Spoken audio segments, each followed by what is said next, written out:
सास बुरी नहीं होती और बहू भी बुरी नहीं होती। ना तो सास बुरी होती है ना तो बहू बुरी होती है। माहौल बुरा होता है। क्या बुरा होता है? माहौल बुरा है, इसलिए उस माहौल को ठीक किया जाए। और एक बात मैं आपको कह दूं कि कोई कितना भी बुरा हो, आपका कोई कुछ नहीं बिगाड़ सकता यदि आप भले हैं तो। जैसे जब हवा तूफान के रूप में आती है, कोई बवंडर चल रहा है, तूफान चल रहा है, हवा चल रही है घनघोर, तो आप लोग अपने घर के खिड़की दरवाजे खोल देते हैं या बंद कर देते हैं? बोलो, क्यों बंद करते हैं? ताकि हवा में जो धूल और कचरा है वो घर के भीतर प्रवेश। सोचो, यदि आपके घर के दरवाजे आप बंद कर सकते हैं, तो जब कोई आपके ऊपर गालियां बरसा रहा है, अपमान बरसा रहा है, कोई आपकी आलोचना कर रहा है, तो वो भी एक हवा है, वो भी एक तूफान है।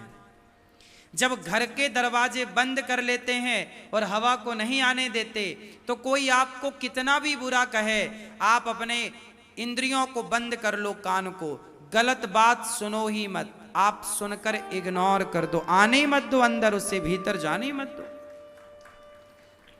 भाई आप हमें खूब गालियां दीजिए, आप हमारी खूब निंदा कीजिए, लेकिन आपकी निंदा, आपकी गालियां यदि मैं अंदर आने दूंगा तो वो मुझे प्रभावित करेंगी, लेकिन मैं अंदर आने ही नहीं दे रहा हूं। मेरा कंट्रोल खुद पर भी तो हो। भाई ये बताओ कि आपका आप में कितना कंट्रोल है? यदि आपका आप में कंट्रोल है तो सब चीजें इजीली ठीक हो जाएंगी। लेकिन आप समस्या क्या है कि खुद पर से आप नियंत्रण खो बैठे, खुद पर कंट्रोल नहीं है। और मैं चाहता हूं कि आपके अंदर इतना कंट्रोल हो कि आप ये डिसाइड करें कि मैं क्या सुनूं और क्या ना सुनूं। जो सुनने योग्य नहीं है वो मैं खुद ना सुनूं, वहां से उठ के चला जाऊं। आप बड़बड़ा, आप मुझे गाली दे रहे हैं, देते रहिए, मैं नहीं सुनता, मैं चला गया। या मैं, आप गाली दे भी रहे हैं, मैं ध्यान नहीं दे रहा। आप लोग क्या करते हैं? ध्यान देते हैं, उसने क्या कहा, कान लगाते हैं आप। तो ऐसे आप गलत बातें तो कान लगा के सुनते हैं, और अच्छी बातें जब सुनने का मौका मिलता है तो आप अच्छी बातों में मन नहीं लगाते। इसलिए आप अच्छाई से वंचित रह जाते हैं और बुराई से आप भर जाते हैं। आप ही अपने मित्र हैं और आप ही अपने दुश्मन हैं। आप अच्छाइयों से भी अपने को भर सकते हैं और आप बुराइयों से भी अपने को भर सकते हैं। अभी आपको डिसाइड करना है कि आप अपने आप को भरना किससे चाहते हैं। गुब्बारा होता है, क्या होता है? गुब्बारा। गुब्बारे में दो तरह की हवा भरी जाती है। एक हवा भरोगे तो वो हवा गुब्बारे को आप जहां ले जाओगे वहां जाएगा, रखोगे तो नीचे रह जाएगा। लेकिन दूसरी हवा उसमें यदि भर दी जाए तो वो हवा सीधा उस गुब्बारे को आकाश की ओर ले जाएगी, ऊपर की ओर ले जाएगी। बोलो हाँ, हाँ या ना? एक हवा है कि गुब्बारे को छोड़ा जाए तो वो उसे नीचे ले जाएगी, और एक हवा है कि गुब्बारे को छोड़ा जाए तो वो उसे ऊपर ले जाएगी। आप गुब्बारा हैं और आपके आसपास का माहौल, सत्संग, कुसंग, ये वही हवा है। कुसंग की हवा भर ली तो आप नीचे चले जाएंगे, और सत्संग की हवा भरोगे तो आप अपने आप ऊपर चले जाएंगे।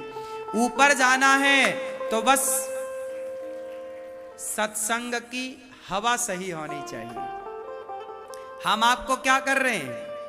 हवा ही तो भर रहे हैं सत्संग की, वो हवा जो आपको ऊपर ले जाएगी। लेकिन आप अपने अड़ोसियों पड़ोसियों के साथ बैठते हैं तो आप वो हवा भर लेते हैं जो आपको नीचे गिरा देती है।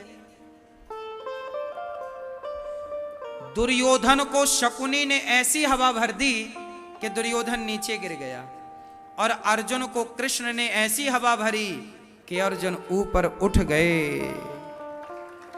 हाँ या ना? तो यह दास अनिरुद्ध आपकी यही सेवा करता है कि आपको ऊपर उठाना चाहता हूं मैं। जैसे एक बाप अपने बेटे को ऊपर उठाता है, ऐसे एक गुरु चाहता है कि मेरा शिष्य मेरे से भी ऊपर उठ जाए। यही एक गुरु परंपरा है। हमारे यहाँ हमारे ऋषि मुनि बहुत बड़े परोपकारी हुए। एक संत ही समाज का सही उत्थान चाहता है। एक संत से ज्यादा परोपकारी धरती पर दूसरा नहीं हो सकता। संत परोपकार करता है। किस बात से परोपकार? आप देखिए हमारे देश के संत कितना कथा सुना सुनाकर, अच्छी बातें सुना सुनाकर लोगों को गलत मार्ग से निकालकर सही मार्ग में ले आते हैं। कितने लोगों ने कथा सुनकर, ये दास अनिरुद्ध ने कथा सुनाई तो कितने लोगों ने शराब छोड़ दी, कितने लोगों ने मांसाहार छोड़ दिया, कितने लोग डिप्रेशन से बाहर आ गए, कितने लोग आत्महत्या करने जा रहे थे कि तुरंत उनका हृदय परिवर्तन हो गया और अच्छा जीवन जीने लग गए। क्या ये पुण्य का कार्य नहीं है? समाज को सही दिशा देना, इससे बड़ा पुण्य नहीं। इसलिए कहता हूं कि आप खुद अच्छे बने और औरों का अच्छा मार्गदर्शन करें। बात समझ में आई? आप अच्छे बने और दूसरों को भी अच्छा बनाएं। और दूसरों को अच्छा कौन बना सकता है? जो खुद अच्छा हो। जो स्वयं अच्छा ना होगा वो दूसरों को अच्छा मार्ग कभी बता ही नहीं सकता। बताएगा भी तो उसके बताने का प्रभाव नहीं पड़ेगा। प्रभाव तभी पड़ता है जब व्यक्ति स्वयं उस मार्ग पर चले और फिर बताए। इसलिए ये दास अनिरुद्ध, मैं जितना बता रहा हूं उस मार्ग पर पूरा पूरा चलने का प्रयास भी करता हूं कि जो मैं बताऊं उस मार्ग पर चलूं। मैं कहता हूं कि जगत के भरोसे नहीं, जगन्नाथ के भरोसे रहो। तो मैं खुद भी रहता हूं जगन्नाथ जी के भरोसे। मैं भी सत्संग करता हूं, मैं भी अच्छी बातें सुनता और कुसंग से बचता हूं। मैं किसी निंदा चुगली में कभी नहीं उलझता। मैं कभी किसी की निंदा सुनता ही नहीं और ना किसी की निंदा करता हूं। हर व्यक्ति में गुण अवगुण दोनों हैं। इस संसार में एक व्यक्ति बताओ जिसके अंदर बुराइयां ना हो। बताओ भैया, बताओ आप। उसका नाम बताओ जिसके भीतर बुराई ना हो।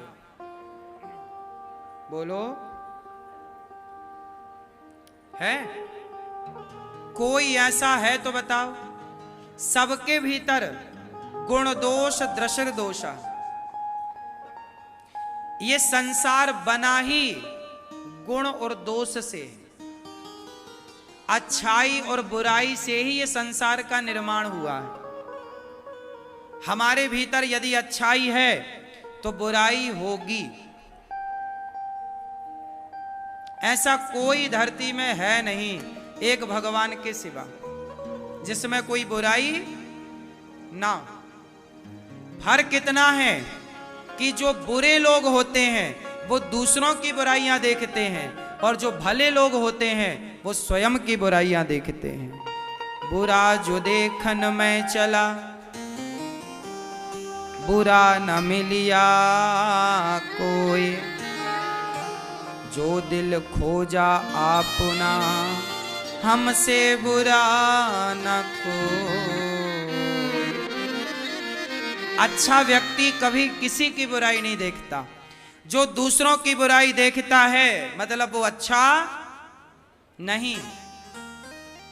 पहचान बता रहा हूं। जो किसी की बुराई देखे वो अच्छा नहीं है, और जो सबकी अच्छाई देखे और केवल खुद में बुराइयां ढूंढे वो सबसे बेहतर है।